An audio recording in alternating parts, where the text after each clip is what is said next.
সত্যি বলছি, একবার কেউ এইভাবে পরোটা বানিয়ে খেলে আবার বানাতে ইচ্ছে করবে। আলু পরোটা, ডিম পরোটা, দুটো পরোটাই স্বাদ পাওয়া যাবে। তাছাড়া শুধুমাত্র অল্প একটু টমেটো সস দিয়ে খেয়ে নিতে পারবেন। আলাদা করে সবজি করার কোনো রকম ঝামেলা নেই।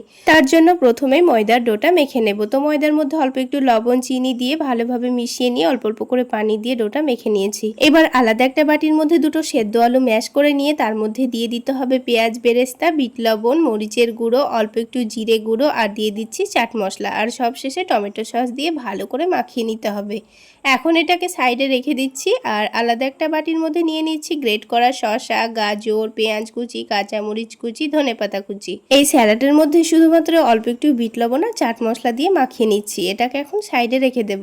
আর এই ডোটাকে আবার একটু মেখে কয়েকটা ছোট ছোট করে লেচি কেটে নিয়ে পাতলা করে দুটো রুটি বেলে নিয়েছি। এবার একটা রুটির ওপর আলুর পুর ভালোভাবে লাগিয়েছি আর একটার ওপরে স্যালাড দিয়ে চারটা ভাঁজ করে নিয়ে চৌকো শেপে পরোটা তৈরি করে রেখে দিয়েছি।